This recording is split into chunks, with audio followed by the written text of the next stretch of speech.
Hi guys, welcome back to my YouTube channel. അപ്പോൾ എൻ്റെ പുതിയൊരു വ്ളോഗിലേക്ക് എല്ലാവർക്കും സ്വാഗതം കേട്ടോ.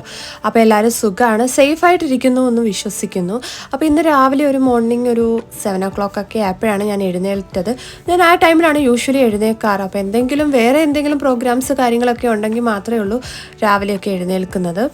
അപ്പോൾ രാവിലെ എഴുന്നേറ്റ് ഞാൻ ആ ബാൽക്കണീൻ്റെ അവിടെ കുറച്ച് നേരമൊക്കെ പോയിരിക്കും കേട്ടോ. വേറൊന്നിനുമല്ല, നല്ല ക്ലൈമറ്റ് ആയിരുന്നു, ചെറുതായിട്ട് മഴയൊക്കെ പെയ്യുന്നുണ്ടായിരുന്നു. അപ്പം രാവിലെ അവിടെയൊക്കെ പോയി നിന്ന് കഴിയുമ്പോഴത്തേക്ക് എന്താ പറയുന്നത്, ഒരു പോസിറ്റീവ് എനർജിയാണ്. എനിക്ക് ഭയങ്കര ഇഷ്ടമാണ് അവിടെ പോയി നിൽക്കാനായിട്ട്. അപ്പോൾ ഇന്ന് നമുക്ക് പ്രത്യേകിച്ച് പരിപാടികൾ അങ്ങനെയൊന്നുമില്ല. നോർമലി ഞാൻ രാവിലെ ക്ലീനിങ് കാര്യങ്ങളൊക്കെ ചെയ്യുന്നത് വൈകുന്നേരമാണ്. കാരണം രാവിലെ പറ്റിയില്ല എന്നുണ്ടെങ്കിൽ വൈകുന്നേരം ഞാൻ തൂത്തുടച്ച് വൃത്തിയാക്കി ഇടും. അത് പറ്റിയില്ല എന്നെങ്കിൽ മാത്രമേ ഉള്ളൂ ഞാൻ രാവിലെ. അപ്പോൾ ഞാൻ ഇന്ന് എന്ത് ആയാലും രാവിലെ എഴുന്നേറ്റ് നമുക്ക് റൂമെല്ലാം ക്ലീൻ ചെയ്ത് വൃത്തിയാക്കി ഇടാമെന്ന് വിചാരിച്ചു. അപ്പോൾ എൻ്റെ ചാനൽ ആദ്യമായിട്ട് കാണുന്നവരാണെങ്കിൽ ഒന്ന് ലൈക്ക് ചെയ്യണം, ഷെയർ ചെയ്യണം, സബ്സ്ക്രൈബ് ചെയ്യണം. അടുത്തുള്ളൊരു ബെൽ ബട്ടൺ ഞെക്കുമ്പോൾ പുതിയൊരു വീഡിയോയുടെ നോട്ടിഫിക്കേഷൻ വരുന്നതായിരിക്കും. അപ്പം ഇന്ന് രാവിലെ ക്ലീൻ ചെയ്യാമെന്ന് മെയിനായിട്ട് ഉദ്ദേശിച്ചതെന്ന് വെച്ചാൽ ഇച്ചുമോൻ കിടന്ന് നല്ല ഉറക്കമാണ്.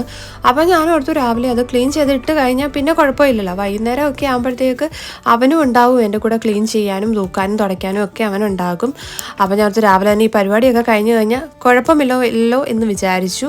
രാവിലെ ഇപ്പോൾ ടൈം എത്ര ആയെന്ന് ചോദിച്ചു കഴിഞ്ഞാൽ ഒരു 8:45 ആയിട്ടുണ്ടാവും. എന്ന് വെച്ചാൽ മോർണിംഗുള്ള ഫുഡും കാര്യങ്ങളും ഒക്കെ ഞാൻ ഉണ്ടാക്കിയിട്ടുണ്ടായിരുന്നു. പ്രിപ്പറേഷൻ ചെയ്തതിന് ശേഷമാണ് ഞാൻ ക്ലീനിങ്ങിലേക്ക് കടന്നത് തന്നെ. കാരണം അവൻ ആ ടൈം ആയപ്പോഴും എഴുന്നേറ്റില്ല. ഇന്നലെ ലേറ്റായിട്ടാണ് കിടന്ന് ഉറങ്ങിയത്.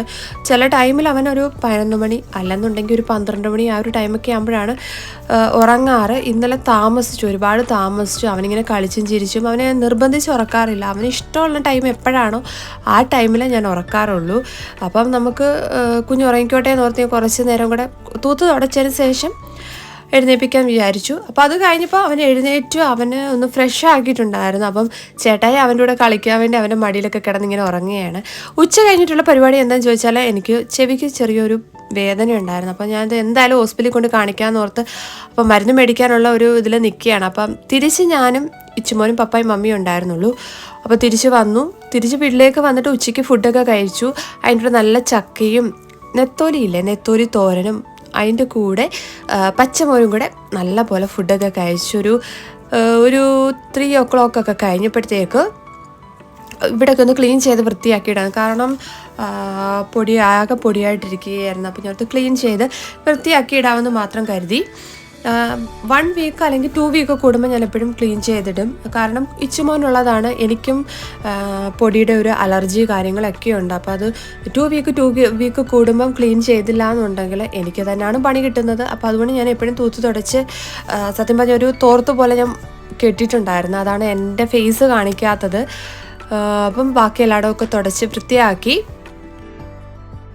അപ്പോൾ ലൈക്ക് ചെയ്യാത്തവരാണെങ്കിൽ തീർച്ചയായിട്ടും ലൈക്ക് ചെയ്യണം, സപ്പോർട്ട് ചെയ്യണം. അടുത്തുള്ള ബെൽ ബട്ടൺ ഞെക്കുമ്പോൾ പുതിയൊരു വീഡിയോയുടെ നോട്ടിഫിക്കേഷനും കാര്യങ്ങളും ഒക്കെ വരുന്നതാണ്. ആരും ലൈക്ക് ചെയ്യാതെ മറക്കരുത്, എല്ലാവരും ലൈക്ക് ചെയ്ത് സപ്പോർട്ട് ചെയ്യുക. അപ്പം ഈ ഒരു ഫ്ലവർ, അതൊരു പർപ്പിൾ കളറിലെ ഫ്ലവർ ഞാൻ ഉണ്ടാക്കിയതാണ് കേട്ടോ. അതിൻ്റെ ഒരു വീഡിയോ തീർച്ചയായിട്ടും വരുന്നതായിരിക്കും നിങ്ങൾക്ക്. അപ്പം ഞാൻ ഫ്ലവറൊക്കെ ഉണ്ടാക്കാൻ എനിക്ക് ഭയങ്കര ഇഷ്ടമാണ്. ഞാനത് ശരിക്കും അത് എൻജോയ് ചെയ്ത് തന്നെ ഞാനത് ആ ഫ്ലവറും കാര്യങ്ങളും ഒക്കെ ഉണ്ടാക്കാറുണ്ട്. ഞാൻ ഈ വോയിസ് ഓവർ കൊടുക്കുമ്പം തന്നെ എനിക്ക് ബ്രീത്തിങ്ങിന് ചെറിയൊരു പ്രോബ്ലവും കാര്യങ്ങളും ഉണ്ട്. കാരണം ഞാൻ പറഞ്ഞില്ലേ, ചെവിക്കും എനിക്ക് വേദനയാണ്. അപ്പോൾ അതിൻ്റെ കൂടെ തന്നെ പൊടി അലർജിയൊക്കെ വരുമ്പോഴത്തേക്ക് എനിക്ക് ശ്വാസം മുട്ടൽ, അങ്ങനെ ആ ഒരു ഇത് വരുമ്പോൾ എനിക്ക് വോയിസ് ഓവർ കൊടുക്കാൻ ഭയങ്കര ബുദ്ധിമുട്ടും കാര്യമൊക്കെയാണ്. മാക്സിമം ഞാൻ നല്ല രീതിയിൽ കൊടുക്കാൻ ഞാൻ ശ്രമിക്കാറുണ്ട്. എന്നോട് കുറേ പേര് എൻ്റെ വീഡിയോ എടുക്കുന്നവർ എന്നോട് പറയാറുണ്ട് ബ്രീത്തിങ് പ്രോബ്ലം ഉണ്ടോ എന്നൊക്കെ കുറേ പേര് എന്നോട് ഇങ്ങനെ ചോദിക്കാറുണ്ട്. ശരിക്കും എനിക്ക് ബ്രീത്തിങ് പ്രോബ്ലം ഉണ്ട് കേട്ടോ. ഇപ്പോൾ കുറച്ച് ബെറ്റർ ആയിട്ടുണ്ടെന്ന് തന്നെ പറയാം. ഈ വീഡിയോ എടുത്തത് എൻ്റെ മമ്മിയാണ് കേട്ടോ.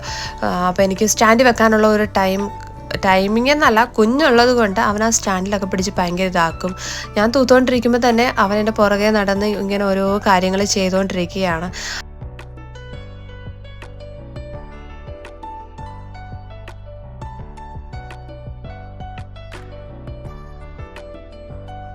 പുറമൊക്കെ വൃത്തിയാക്കുന്നത് ഞാനൊരു 4 മണി ഒരു 5 മണി ആ ഒരു ടൈമിലാണ് ഞാൻ പുറമൊക്കെ തൂത്ത് വൃത്തിയാക്കുന്നത്. കാരണം രാവിലെ ചെയ്യാനുള്ള ടൈമും കാര്യങ്ങളും ഒക്കെ കാണും. രാവിലെ വീട്ടിലെ ഫുഡും കാര്യങ്ങളും ഉച്ചക്കത്തെയൊക്കെ ഉണ്ടാക്കി വരുമ്പോൾ തന്നെ ഒരുപാട് ടൈം ആകും ഗൈസ്. അപ്പോൾ നമുക്ക് കുഞ്ഞിൻ്റെ കാര്യങ്ങളും റൊട്ടീനും കാര്യങ്ങളും എല്ലാം നോക്കണം. അപ്പം വൈകുന്നേരം ഞാനെല്ലാം തൂത്ത് വൃത്തിയാക്കി ഇടും. അപ്പോൾ പിന്നെ രാവിലെ തൂക്കേണ്ട വരില്ലല്ലോ. നമുക്ക് കരിയിലൊക്കെ കുറച്ച് കുറവാണ്. അപ്പോൾ അതുകൊണ്ട് പിന്നെ അവിടെ ഉള്ള കരിയിലൊക്കെ വൃത്തിയാക്കി നീറ്റാക്കി ഇടും. ഞാൻ ഈ തൂക്കുന്ന ടൈമിൽ തന്നെ നല്ലൊരു മഴ വരാനുള്ള സാധ്യത ഉണ്ടതുകൊണ്ട് എന്നോട് മമ്മി പറഞ്ഞു, നീ ഇപ്പം അത് വലുതായിട്ട് തൂക്കാൻ നിൽക്കേണ്ട, വേഗം തൂത്തിട്ട് ഇറങ്ങിക്കോ എന്ന് പറഞ്ഞു. എന്നാലും നമുക്ക് നമ്മുടേതായിട്ടുള്ളൊരു എന്താ പറയുക സന്തോഷം ഉണ്ടല്ലോ, എല്ലാം വൃത്തിയാക്കി ഇടുമ്പോൾ തന്നെ നമുക്ക് മെയിനായിട്ടൊരു സന്തോഷമുണ്ട്. അപ്പം ഞാനോടത്ത് എല്ലാം തൂത്ത് വൃത്തിയാക്കിയിടാം. അത് കഴിഞ്ഞ് പിന്നെ ഞാൻ താഴോട്ട് പോയിട്ടുണ്ടായിരുന്നു. അപ്പം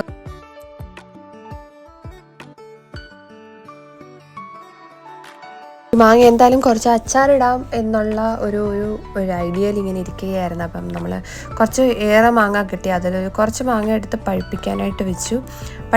അപ്പം ബാക്കി നമുക്ക് അച്ചാറിടാം എന്നുള്ള പ്ലാനിങ്ങിലാണ്. അപ്പോൾ അത് നല്ലപോലെ നല്ലപോലെ ഒന്ന് ക്ലീൻ ചെയ്തതിന് ശേഷം ഒന്ന് ചെത്തിയെടുത്ത് നമുക്കിത് കുഞ്ഞു കുഞ്ഞു കഷ്ണങ്ങളാക്കിയിട്ട് അരിഞ്ഞെടുക്കാം. എല്ലാവർക്കും ഫേവറേറ്റ് ആയിട്ടുള്ളൊരു കാര്യമാണ് മാങ്ങ അച്ചാറെന്ന് പറയാനായിട്ട് അല്ലേ. എനിക്ക് മാങ്ങാച്ചാർ ഭയങ്കര ഇഷ്ടമാണ്. അത് വെള്ളയാണെങ്കിലും മറ്റേ ചുമപ്പ് ഇങ്ങനത്തെ ആണെങ്കിലും എനിക്ക് ഭയങ്കര ഇഷ്ടമാണ്. അപ്പം ഞാൻ എല്ലാം അരിഞ്ഞ് സെറ്റാക്കി കുറച്ച് ഉപ്പിട്ട് ഒരു 3-4 മണിക്കൂർ അങ്ങനെ വെക്കും സെറ്റാക്കിയിട്ട്. എന്നിട്ട് നമുക്ക് അച്ചാറിടാനായിട്ട് എടുക്കാം. അപ്പം നമുക്ക് ഗ്യാസ് കത്തിച്ചിട്ട് നമുക്ക് ഒരു പാൻ വെച്ചതിന് ശേഷം അതിനകത്ത് നല്ലെണ്ണയാണ് ഒഴിച്ചു കൊടുക്കുന്നത്.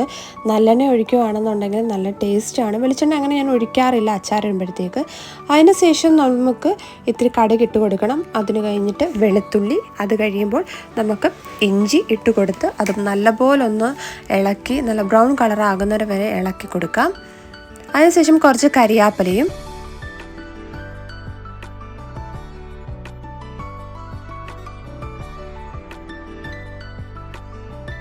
നമുക്ക് ആവശ്യത്തിന് മുളക് പൊടി ഇട്ട് ഓരോ മാങ്ങ എത്രയാണോ എടുത്തത് അതിനാവശ്യത്തിന് വേണ്ടി നമുക്ക് കുറച്ച് മുളക് പൊടി ഇട്ട് കൊടുക്കാം.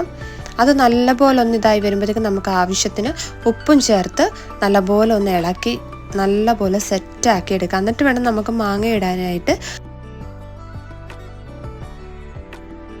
നമുക്ക് കുറച്ച് കായവും അതിൻ്റെ കൂടെ തന്നെ കുറച്ച് വിനാഗിരി ഒഴിച്ചു കൊടുക്കണം. എന്നിട്ട് വേണം ലാസ്റ്റായിട്ട് നമുക്ക് മാങ്ങ ഇട്ട് കൊടുക്കാനായിട്ട്. അപ്പം നല്ലപോലെ ഇളക്കി യോജിപ്പിച്ച് ഒന്ന് സെറ്റാക്കി എടുക്കണം.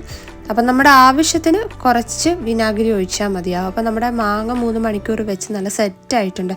എല്ലാവരും ഇതുപോലെ നമുക്കൊന്ന് തയ്യാറാക്കാൻ പറ്റുന്ന ഏറ്റവും നല്ല അടിപൊളി ഒരു ഐറ്റമാണ് മാങ്ങ അച്ചാർ എന്ന് പറയുന്നത്. മാങ്ങ അച്ചാർ ഇഷ്ടപ്പെടാത്തതായിട്ട് ആരുമില്ല. നമുക്ക് വേഗം ഒന്നും കൂട്ടണമെന്നുണ്ടെങ്കിലും നമുക്ക് ഇതുപോലെ എളുപ്പം തയ്യാറാക്കാൻ പറ്റുന്നൊരു ഐറ്റമാണ്. അപ്പോൾ എല്ലാവരും ഇതുപോലെ ഒന്ന് ട്രൈ ചെയ്ത് നോക്കണം കേട്ടോ. എന്നിട്ട് ലാസ്റ്റ് എൻ്റെ കമൻറ്റ് ബോക്സിൽ ഒന്ന് റീപ്ലൈ തരണം കേട്ടോ. എങ്ങനെയുണ്ട്, നിങ്ങൾ ഉണ്ടാക്കിയിട്ട് എങ്ങനെയുണ്ടെന്നുള്ളത് ഒന്ന് റീപ്ലൈ തരണം. അപ്പോൾ എൻ്റെ കുഞ്ഞ് ഡേ മൈ ലൈഫാണ്. രാവിലെ തൊട്ട് ഈവനിങ് വരെയുള്ളൊരു റൊട്ടീനും കാര്യങ്ങളും ഒക്കെയാണ് നിങ്ങളുടെ മുമ്പിൽ ഞാൻ ഷെയർ ചെയ്തത്. അപ്പോൾ എല്ലാവർക്കും ഇഷ്ടപ്പെടുമെന്ന് കരുതുന്നു. അടുത്തൊരു വ്ളോഗായിട്ട് വേഗം വരുന്നതായിരിക്കും ഗൈസ്.